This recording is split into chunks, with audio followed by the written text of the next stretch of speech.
لیکن ہم اور کیا کرتے، تم سے رابطہ نہیں ہو پا رہا تھا، اور اس سے پہلے کہ خبر کہیں اور سے پھیلے ہمیں بروقت ایکشن لینے کی ضرورت تھی۔ وہ صفائیاں دینے لگا۔ یہ بہانے بازیاں میں وہاں آ کر تفصیل سے سنوں گا، ابھی کے لیے تم خوش نصیب ہو کہ میں کسی اور کام میں لگا ہوں۔ لیو نے اتنا کہہ کر کال کاٹی اور ایک بار پھر اس گھر کی طرف متوجہ ہو گیا۔ تو یہاں سے شروعات ہوئی تھی تمہاری، لورینزو، بڑبڑاتے ہوئے اس کے قدم گھر کے اندر داخل ہو گئے تھے۔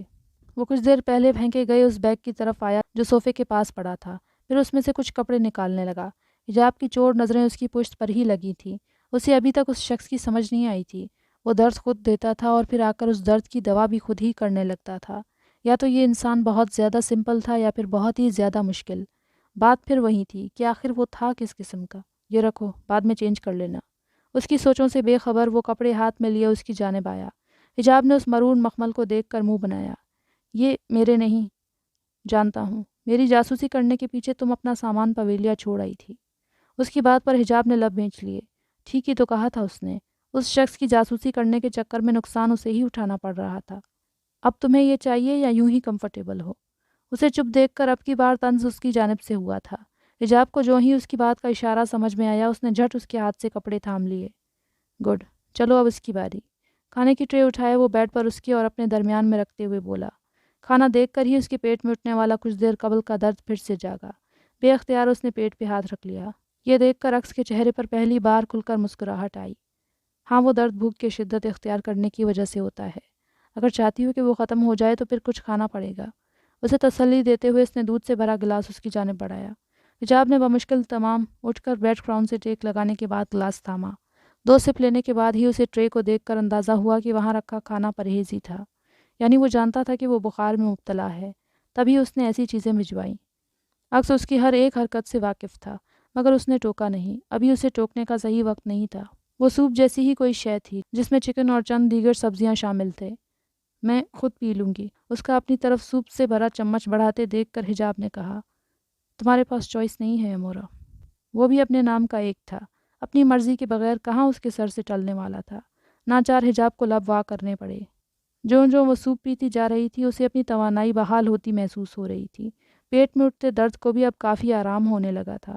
نیپکن اٹھا کر وہ اس کا منہ پونچھنے لگا تھا جب حجاب کا ہاتھ بے ساختگی میں اس کی مضبوط کلائی کو تھام گیا۔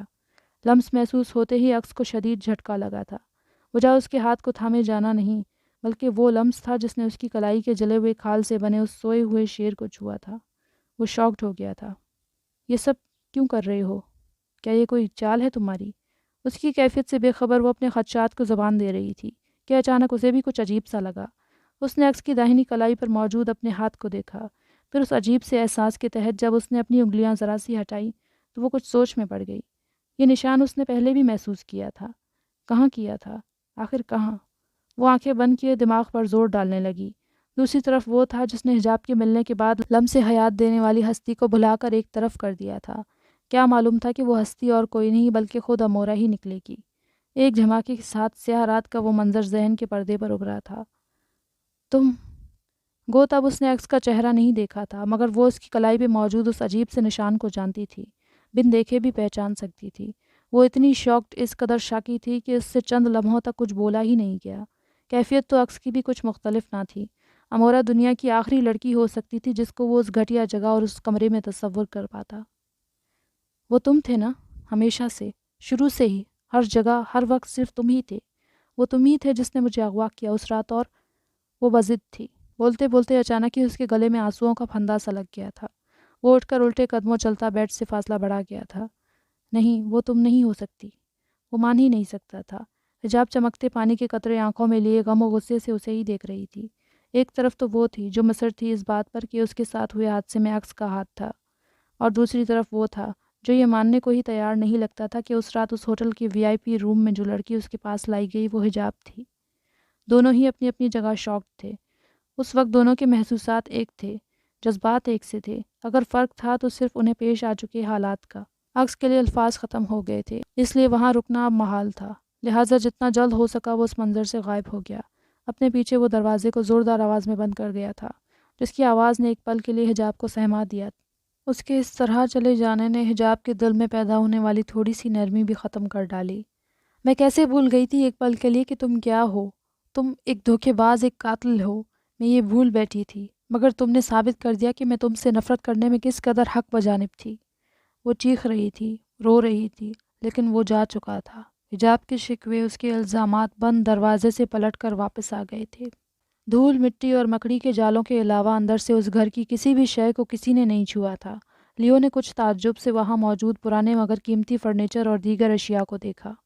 حیران ہونے کی ضرورت نہیں ہے، تمہیں تو رافیل کا ذوق پتہ ہی ہوگا، آخر کو یہ گھر اسی کا تو ہے۔ جانے کس کونے سے نکل کر ڈیوڈ نمودار ہوا تھا۔ آواز پر لیو نے اس طرف دیکھا۔ سرمئی رنگ کے پینٹ کوٹ میں ملبوس، کافی حد تک سفید پڑ چکے بالوں والا وہ ڈیوڈ ہی تھا۔ تم اس حال کو کیسے پہنچے؟ پینٹ کی جیبوں میں ہاتھ دیتے نزدیک پہنچ کر لیو نے دریافت کیا۔ قسمت لیونارڈو ولیریس، اسے قسمت کہتے ہیں۔ اپنے ماتھے کی لکیروں پر انگوٹھا پھیرتے ہوئے وہ بول رہا تھا، اور لیو محض اسے دیکھتا رہا۔ ویسے تمہارے جیسا شخص اتنے سالوں بعد تک بھی مجھے یاد رکھے ہوئے ہوگا، یہ میں نے تصور نہیں کیا تھا۔ اس لیے مجھے تجسس ہو رہا ہے کہ آخر ایسی کون سی بات تھی جس نے اٹلی کے موجودہ وقت کے سیزر بادشاہ کو رافیل ڈی کوسٹا کے اس پرانے گھر میں لا کھڑا کیا۔ انگریزی زبان میں کہتا ڈیوڈ اب مدعے کی جانب آ گیا تھا۔ لورینزو زندہ ہے ڈیوڈ، کئی سالوں بعد نمودار ہونے والا وہ ماسک مین جس نے چند دن قبل مجھے پریشان کر رکھا تھا، وہ دراصل لورینزو ہی ہے۔ لیو نے اپنی طرف سے گویا کوئی بم پھوڑا تھا۔ ڈیوڈ کی سنجیدگی اور اس گھر کی مقدس خاموشی کو اگلے ہی لمحے ڈیوڈ کے زوردار قہقہے نے تار تار کر دیا تھا۔ معذرت چاہتا ہوں دوست، لیکن تمہیں دماغی امراض کے ڈاکٹر کی ضرورت ہے، اپنی ہنسی کے درمیان وہ کہہ رہا تھا، اور لیو جبڑے بھینچ کر اپنا غصہ پی رہا تھا۔ اگر اسے اپنے سوالوں کے جواب نہ مطلوب ہوتے تو وہ اس کی اس حرکت کا اچھی طرح جواب دیتا۔ تم مجھے یہ بتاؤ کہ رافیل ڈی کوسٹا نے لورینزو کو کیوں ترک کیے رکھا تھا، اور پھر اس کے بعد وہ یہاں اٹلی سے امریکہ پہنچ کر تمہارے انڈر کام کرنے کیسے آیا؟ لیو کو جو کچھ جاننا تھا اس نے بلا توقف پوچھنا شروع کیا۔ تمہیں یہ سب پوچھنے کے لیے میں ہی کیوں ملا؟ کوئی اور نہیں تھا کیا؟ ڈیوڈ نے جواب دینے کے بجائے اس کی کھچائی کی۔ ہاں، اگر لورینزو خود یہاں ہوتا تو میں اس سے ضرور پوچھ لیتا یہ سب، بجائے تمہیں تکلیف دینے کے۔ لیو کا لب و لہجہ طنزیہ ہو گیا۔ اس کی بات پر ایک بار پھر ڈیوڈ کا کہا پڑا تھا، پرسکون رہو یار، تم اٹیلین لوگ کیا ہمیشہ ہی اتنے سنجیدہ اور غصے میں رہتے ہو؟ ہنسی کے درمیان بولتے بولتے جب اس کی نظر لیو کے سخت ہوتے تاثرات پر پڑی تو وہ خود ہی سنجیدہ ہو گیا۔ اچھا، میں تمہیں تمہارے سارے سوالوں کے جواب دے دوں گا، لیکن وہ جو میں نے منگوایا تھا کیا وہ؟ ہاتھ کے اشارے سے اس نے نوٹوں کی گڈی سے متعلق پوچھا۔ جیسے جیسے تم مجھے بتاتے جاؤ گے ویسے ہی تمہاری رقم ٹرانسفر ہوتی جائے گی، لیو نے اس بار اسی کے انداز میں جواب دیا۔ کول، مجھے کوئی اعتراض نہیں، میں تیار ہوں جواب دینے کے لیے۔ اندھا کیا چاہتا دو آنکھیں کے مترادف ڈیوڈ فوراً راضی ہو گیا تھا۔ دھڑام سے کمرے کا دروازہ کھلا تھا۔ وہ جو پرانی طرز کی دیوار گیر الماری کے پاس کھڑا وائن کی ایک بوتل کھول کر چیک کر رہا تھا، اس شور پر اچھل ہی تو پڑا۔ اوہ اکس، تم نے تو مجھے ڈرا ہی دیا، نظام نے سینے پر ہاتھ رکھ کے دل کی رفتار کو گھٹتے بڑھتے محسوس کر کے کہا۔ اندر داخل ہوتے ہی اس نے اپنے پیچھے دروازہ اسی دھماکے سے بند کیا۔ نظام نے بے ساختہ آنکھیں بند کر لی۔ کیا ہو گیا بھائی، کیوں کان کے پردے پھاڑنے پر تلے ہو؟ کیا پھر سے تمہاری امورا نے کھری کھری سنا دی؟ وہ اب بھی غیر سنجیدہ تھا۔ دوسری طرف وہ تھا جو سیاہ شرٹ کے کف موڑے چہرے پر بے پناہ سختی لیے بالکل ایک شکاری کی مانند قدم قدم اس کی طرف بڑھ رہا تھا۔ اکس، کچھ ہوا ہے کیا؟ اس کی سیاہ آنکھوں کو مزید گہرا اور پراسرار ہوتے دیکھ کر نظام کو سنجیدہ ہونا پڑا۔ اس رات ہماری بات ادھوری رہ گئی تھی نظام ریکارڈو۔ اس کی آواز اتنی گہری اور بھاری ہو رہی تھی کہ اگر نظام کی جگہ وہاں کوئی اور ہوتا تو اس سے الجھنے کے بجائے جان بچا کر بھاگنے میں عافیت جانتا۔ کون سی بات؟ کچھ ٹھیک سے یاد نہیں مجھے، لبوں پر جبری مسکراہٹ سجانے کی کوشش کرتے ہوئے اس نے انجان بن کر کہا۔ اکس کے ہونٹ تلخی سے مسکرائے۔ ڈی کوسٹاز کے رازوں کی حفاظت کرنے والا، ان کے جاسوسوں کا ایک پورا نیٹ ورک سنبھالنے والا، 7 الگ الگ زبانیں بولنے والا لورینزو کا کنگ پن کوئی بات بھول جائے، یہ اگر تم خود اپنے منہ سے بھی کہو گے نا تو تب بھی میں یقین نہیں کروں گا۔ باقی کا فاصلہ ایک ہی جھٹکے میں طے کر کے وہ آگے بڑھا تھا، اور ایک بار پھر اس کا پنچ تھا اور نظام ریکارڈو کا چہرہ۔ اکس، پرسکون ہو جاؤ، غصہ ٹھیک نہیں تمہارے لیے۔ ناک سے بہتے خون کو شرٹ کی آستین سے رگڑتے ہوئے نظام کو اب بھی اپنے بجائے اس کی فکر تھی۔ وہ لڑکی اس رات ہوٹل سے باہر کہاں گئی تھی نظام؟ عارض یعنی کہ میرے ریسٹورانٹ پہنچنے سے پہلے 4 دن تک وہ کہاں رہی؟ مجھے ان 4 دنوں کا حساب چاہیے۔ نظام کی بات مکمل نظر انداز کرتے ہوئے وہ تو بس اپنی ہی کہے جا رہا تھا، اور اس بیچ ایک آدھ پنچ بھی اسے رسید کرتا جا رہا تھا۔ میں آخری بار کہتا ہوں، پرسکون ہو جاؤ، نظام نے رک کر بھاری آواز میں کہا۔ اسے میرے ریسٹورانٹ لانے والی تمہاری ہی جاسوس تھی نا؟ بتاؤ مجھے۔ اس کا گریبان پکڑے وہ چبا چبا کر بولا۔ بس بہت ہو گیا، کہا نا اب ہوش میں آؤ۔ ہمیشہ پرسکون رہنے والا نظام رکاردو اپنے گریبان پر سے اس کے ہاتھ ہٹاتے ہوئے دھاڑا تھا۔ اب تم یہ کیوں جاننا چاہتے ہو ہاں؟ نظام نے اس کے سینے پر ہاتھ رکھ کے پیچھے دھکیلا۔ عکس کے قدم لڑکھڑائے۔ اس کی شعلہ بار نظریں نظام کے چہرے کا احاطہ کیے ہوئے تھیں، مگر لب خاموش ہو چکے تھے، کیونکہ نظام کو وہ ٹریگر کر چکا تھا، اسے بولنے پہ اکسا چکا تھا، اور وہ بول بھی رہا تھا۔ تمہیں اس کے 4 غائب ہوئے دنوں کے حساب چاہیے؟ میں دیتا ہوں تمہیں حساب۔ آج تمہیں ایک ایک بات کا میں حساب دیتا ہوں۔ اس نے ایک بار پھر عکس کو دھکا دیا۔ اس لڑکی کی بدنصیبی اسی دن شروع ہو گئی تھی جب تم اسے روم کے ایئرپورٹ پر بے یار و مددگار چھوڑ کر چلے گئے، اور جب میں نے اس کے گم ہو جانے کی بات تمہیں بتائی تب تم نے کیا کیا؟ اس نے اسی طرح اسے دھکیلا۔ عکس چپ چاپ قدم بقدم پیچھے ہٹتا جا رہا تھا، اور نظام ہر قدم اس کے مقابل آ رہا تھا، کچھ اس روپ میں کہ جسے عکس نے اس سے پہلے کبھی نہیں دیکھا تھا۔ کہاں تھے تم جب اسے حسن کے بازار میں سرعام نمائش کے لیے پیش کیا گیا تھا؟ اور تم نے میرے دوست، تم نے نہ صرف اس کی بولی لگائی بلکہ اس کے پہلے گاہک بھی تم ہی بن گئے۔ نظام یہ جملہ کہہ کر زخمی ہونٹوں سے تلخ ہنسی ہنسنے لگا۔ دھیرے دھیرے جب اس کی باتیں عکس کے ذہن نے جذب کی تو اس کا ہاتھ غم و غصے کی بھرپور شدت کے ساتھ ایک بار پھر نظام کے چہرے پر پڑا تھا۔ بکواس بند کرو اپنی۔ اس کی آواز اونچی نہیں تھی، بس انداز وارن کرنے والا تھا، مگر نظام پر اس کی وارننگ کا اثر نہیں ہوا۔ کیوں عارض کمال سعید، اب سننے کی تاب نہیں رہی تم میں؟ لیکن میرے پاس تو ابھی بتانے کے لیے اور بھی کچھ ہے۔ ہونٹ کنارے سے پھٹ چکا تھا، خون رواں ہو چکا تھا، وہ البتہ پھر بھی بول رہا تھا۔ سو کالڈ لورینزو ڈی کوسٹا، تمہاری بیٹی صوفیہ کو جس نے موت کی آغوش میں سلایا تھا، وہ وکی اور ایزابیلا تو ابھی بھی کھلے عام گھوم رہے ہیں۔ بھگتان تو صرف اس معصوم لڑکی کو کرنا پڑا ہے۔ اس کے لہجے میں حجاب کے لیے بے پناہ دکھ اور ہمدردی تھی۔ عکس کی حسیات اس کی یہ بات سن کر جھنجھنا اٹھے تھے۔ کہنا کیا چاہتے ہو؟ کیا بھگتنا پڑا ہے اسے؟ اس کے لہجے میں اندیشے تھے، وسوسے تھے جن سے وہ خود بھی انجان تھا۔ وہ سزا جو انجانے میں اس کے لیے تم نے تجویز کی تھی۔ نظام کی آواز اب دھیمی پڑ چکی تھی، آنکھوں میں وہ سچائی تھی جس کو وہ الفاظ کا جامہ نہیں پہنا رہا تھا۔ عکس نے اس کی آنکھوں سے وہ تحریر پڑھی تھی اور اس کا وجود سن پڑ گیا تھا۔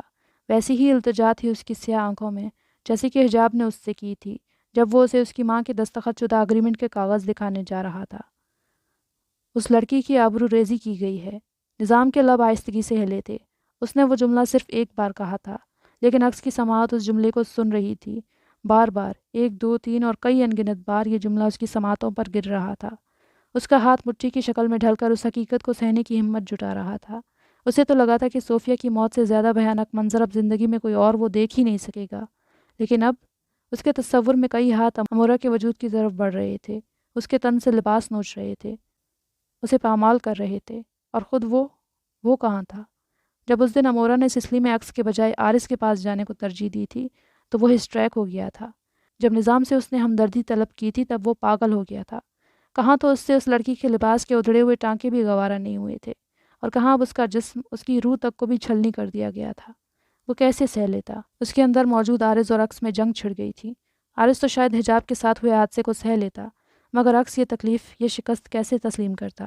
وہ عارض کی حجاب نہیں، وہ تو عکس کی امورا تھی، وہ تو ازل سے ہی اس کی تھی۔ ہر شے سے قطع نظر ہو کر امورا تو صرف عکس کی تھی، کسی اور کو تو درکنار وہ تو عارض کو بھی اس کے نزدیک برداشت نہیں کر پایا تھا۔ شدت جذبات سے مغلوب ہو کر اس نے پاس پڑی بک شیلف کے شیشے میں پوری قوت سے اپنا بازو دے مارا تھا۔ نظام جو اب تک غصے و تلخی سے اس کا احتساب کیا جا رہا تھا، وہ اس کی اس حرکت پر شاک رہ گیا۔ عکس کی سیاہ آنکھوں میں سرخی اتر رہی تھی، اور وہی سرخی اب اس کے زخمی ہو چکے ہاتھ سے گر کر لکڑی کے فرش کو رنگ رہی تھی۔ عکس نظام سے مزید سخت نہیں ہوا گیا، اور وہ جیب سے رومال نکال کر تیزی سے اس کی طرف بڑھا۔ یہ کرنے کی ضرورت تھی کیا تمہیں؟ غصے سے کہتا ہوا اس کے خون سے بھیگتے ہاتھ پہ رومال باندھ رہا تھا۔ بازو سے بہتے خون نے اتنی ہی جلدی سفید رومال کو سرخ کر ڈالا تھا۔ او گاڈ، یہ بلڈ تو نہیں رک رہا۔ نظام نے موبائل نکال کر جلدی سے باڈی گارڈ کو کال ملائی۔ ابرام، جلدی اسٹڈی روم پہنچو، جلدی، اور ہاں، فرسٹ ایڈ باکس لیتے آنا۔ اسے جلدی جلدی ہدایت دینے کے بعد وہ کال بند کر کے اس کی طرف متوجہ ہوا تھا، جب عکس نے جھٹکے سے اپنا بازو چھڑوایا۔ ہٹو میرے راستے سے۔ نظام کو پرے دھکیل کر وہ تیز قدموں سے چلتا ہوا وہاں سے جانے لگا۔ عکس، تم ایسے نہیں جا سکتے، تم زخمی ہو یار، بات تو سن لیا کرو کبھی کسی کی۔ وہ زچ ہو کر باقاعدہ بھاگتا ہوا اس کے پیچھے لپکا تھا۔ وہ اس کی سنی انسنی کر کے اسٹڈی روم سے باہر جا چکا تھا۔ نظام ابرام کا نمبر ٹرائی کرتے ہوئے اس کے پیچھے ہی تھا۔